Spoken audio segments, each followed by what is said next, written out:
she hired anybody, she told them, I want you to handwrite one page that has to do with, that's just anything you want after reading our purpose and our mission and our values. Like, that's pretty awesome. And it just gave her a window into that. Yeah, cool. I don't know of a conscious assessment like for leaders or business people. So if anybody finds one, I'd be interested in it.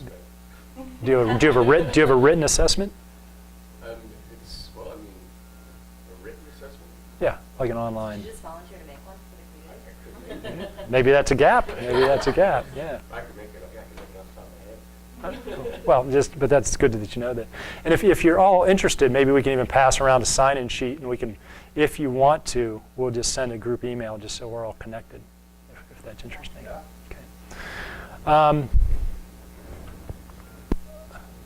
Physical health, and I know it's funny, but Conscious Capitalism, in the book, they talk about these things, about eating healthy, exercising regularly.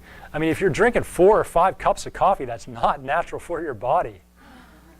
That's how you get all this energy. Oh my gosh, Melissa, I knew it was something. Especially, yes, you're getting a double. Getting a double, right? You know, sugar, alcohol. You know, drugs, I mean, stuff like painkillers and antidepressants are so prevalent in our society. You know, the street drugs and sleep, all this stuff takes away from your consciousness. Takes away from your consciousness. It doesn't mean you can never have a candy bar, you can never have a beer, but if it's excessive, don't lie to yourself. Anything like this takes away a little bit or a lot from your consciousness. Have you heard of Tony Schwartz? He wrote a book called The Way We're Working Isn't Working. And it's a lot about this idea and breaking down. Like, there are studies that were done with a violinist or something like that. That he based a lot of his work that he ended up using for businesses. But the idea that as humans we're kind of wired for these 90-minute bursts of concentration, high energy we produce. We don't take breaks, regular breaks, and adhere to like what you're talking about here. That's when we start craving things like caffeine and sugar and alcohol to wind down, caffeine to boost up. Actually structuring in exercise in the middle of the workday to come back to work. And they do things like that. And then they show, and they did studies just like how you showed how there's that increase in profits for more conscious businesses. He showed how there was increases in profits for these more healthy, well-run, energy smart, sustainable from the inside. That's great. What's the name of the book? The Way We're Working Isn't Working. That's cool. When I had my software companies, they would come and drop off like a bunch of sugary cookies. I wouldn't let them do it. I'm like, just a bunch of programmers eating cookies. I'll be sleeping in an hour. So I told them they had to bring fruit back or something. So spiritual health. There were so many questions I could ask. I just picked a couple quickly. One is I talk about love openly. They say at Conscious, you're good. 7. You're a 7. So actually, a good friend of mine, Ron Harrell, who's been through the same spiritual psychology degree as me, master's, owns this business, and he hugs his employees, tells them he loves them. And they say that's what Conscious Capitalism is very core, is about love. It's about loving the service that we bring to the customers, loving our employees, loving our community, loving our environment. They say deep down, that's what it's about. I think what a beautiful thing. And again, there's a healthy way to express love and a not healthy way to say I love you, but just like anything else, we got to keep that in mind. But I think a really powerful leader has the presence to be able to talk about this openly with people. I give unconditionally. Am I attached to my giving? This is what I call service. There's a way to use the word service, which means when I give to somebody. I think Jennifer is a great example of this. Do you want to talk about service? What service means to you? Okay. Service just means everything to me. My whole life is devoted to serving others, and Yes. it just means compassion and empathy. Yes. Yeah, that's just where everything kind of comes from, and where I ask all the questions when I make decisions is this in the highest good for those people and the people, especially the people that we serve. You are very inspiring. Thank you. Yes. There we go. Thank you. Yes. And I, Let's talk about love. I love you, Jennifer. I love love. And that, but that's what service is. That we're doing these things because we truly believe in giving back. Now there is a power to getting paid for what we do, but it's sort of the mindset that we go into some of these things. And I think I pretty much know everybody here by now. I know we all have a good sense of this service, this unconditional giving. And I think that I never know if it's Einstein or Edison that said the most important question you could ever answer is your universe a giving universe, or is your universe a vengeful universe? Or is your God a loving God, or is your God a vengeful God? Because the answer to that question is going to answer how you see everything else in the world. And I'm wired, I'm wired as a pessimist. It takes me effort to rewire myself as an optimist. So I've worked really hard in my life to change that wiring through genetics and family patterns and all these other things. But it's a great question to ask yourselves: how do you see the world? Well, not to wax philosophical too much, but I think what conscious capitalism and building a conscious company really is about is touches on that topic without bringing any religion or spirituality into it. There's a principle known as the anthropic principle, which in philosophy there's always the question, why are we here? And a very simple answer that many people have come up with is that we're here because we happen to be in the perfect place to be able to ask that question. If the Earth had been 100,000 miles closer to the sun or 100,000 miles further away from the sun, we wouldn't be here to ask that question.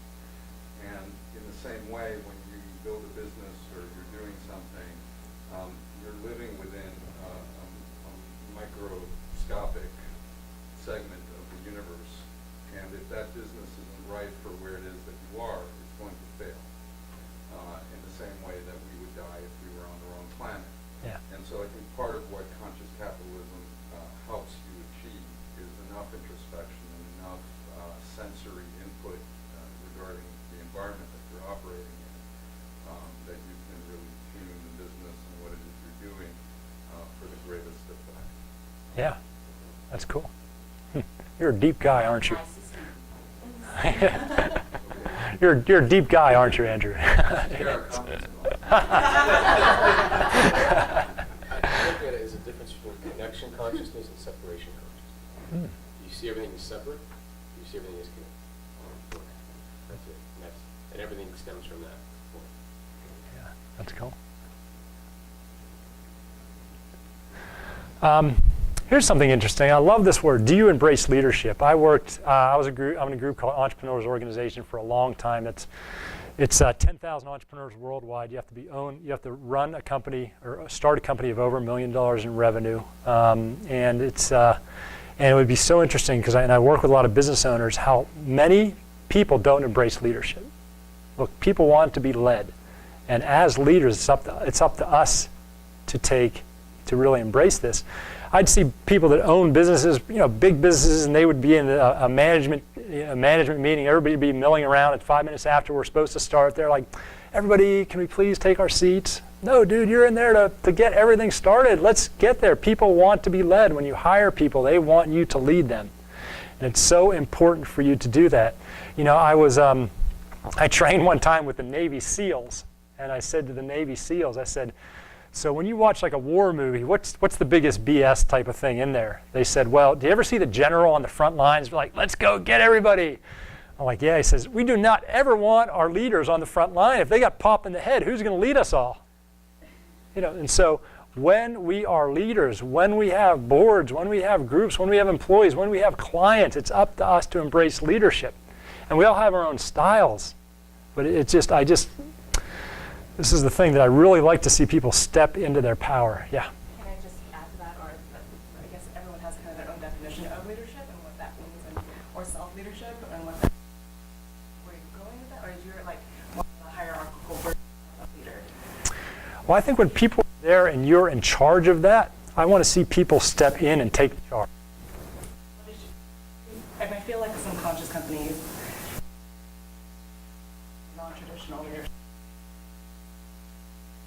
that is impacting the overall organization and stuff. So holacracy or that teal organization or self-management, what does that mean? Or even on smaller levels, as you know, you can be a shop floor worker, but you can have leadership, and how do you embrace that? Or how does a traditional leader embrace that other leadership in an organization? I guess I feel that maybe is similar, just as important to knowing than embracing traditional leadership. Yeah. I think that either way, you're still the leader. Even if you let everyone else think that they're leading or kind of step into their own leadership roles or have things be very democratic and things, you're still leading, and sometimes leading quietly can be just as powerful, if not more, depending on the situation. But as long as you know that that's still embracing leadership. I get that. Yeah. I just see more of that. So I'll give you a real example. If you had to run our next Conscious Capitalism board meeting, and if we started 5 minutes late, and if people were talking over other people, and if you were in charge and you didn't stop that, I would be frustrated in you as a leader. Right. Yeah. And I see so many people that are in that position don't embrace that leadership. Does that make sense? It does, yeah. Yes, It's yes. just challenging. And you're right, there's a whole nother, holacracy is a whole nother conversation, which is an interesting one, yeah. You know, your own self as a leader too. So are you saying embrace other leaders or embrace yourself as a leader? Or Embrace yourself as a leader. Okay. Yeah, good. And yeah, there's 1,000 more type of things to talk about that. And we talked about some of these type of things. Make sure your values mirror the organizational values. Strengths, it's always interesting if you ever ask anybody what their strengths are, and some people don't even know what their strengths and weaknesses are. You know, I ran a software company, I would have this weakness of interacting with programmers. Like when I would sit down and talk to a programmer for 15 minutes, they would be frustrated and confused, and I would. So every time I had to talk to, it's weird, it's our brains work different ways, so every time I had to talk to a programmer, I would just really be really slow, explain everything, and that helped me as a leader because I knew something that didn't work. I changed my behavior because of a weakness. Weak points, triggers, come from a place of empathy. Impeccable with my words. So a lot of people read 4 Agreements, right? And there's a thing called impeccable with their word. It's funny because I was facilitating a strategic session with an organization, and one of the owners, one of the values was tight. I go, what do you mean? What's your value tight mean? Well, I want everybody to be prepared for every meeting. I want everything to start on time. I want everything to be tight.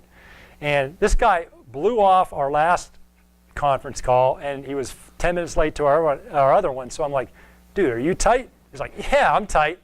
Are you tight, Ryan? Not really, but I want everybody else to be tight. But you know, that's like, what kind of leader? That's where leadership breaks down.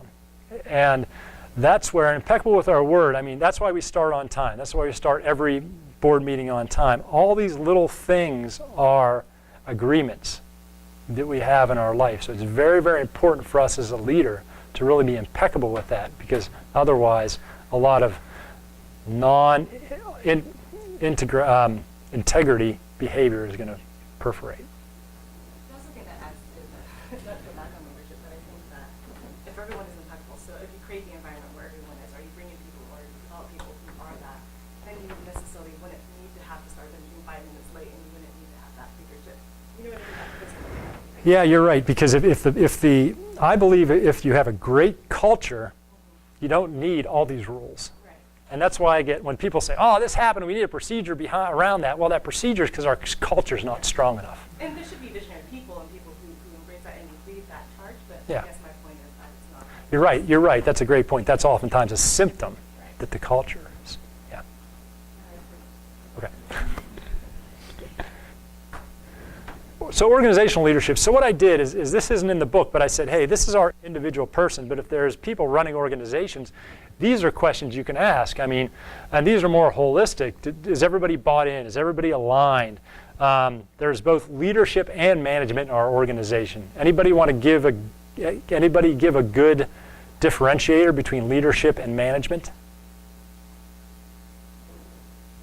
Well, sort of like what we were talking about, visionary leaders. I think most organizations will have 1 or 2 really visionary leaders that are putting kind of out the corporate culture, they're living the corporate culture. And then there's a layer of management that's helping manage the individual people on, like, and manage the business on a more day-to-day? Well, that's how I think about it, is leadership is about where we're going, and management is about getting us there. Yeah. Strategy versus tactics. Yeah, could be. And if you have too much leadership, you have all these visionaries and you just have all these meetings and nothing gets done. Sounds like you've seen that a couple times. And then too much management, nobody knows where you're going. It's not a strategic organization. Mentoring programs are big. Good balance. So this is an interesting one because they have a whole part of on female, what is it, energy, female energy in an organization. Rasha Sodia is putting another book on this. What's that? Rasha Sodia is new book. Oh, really? Yeah. Really?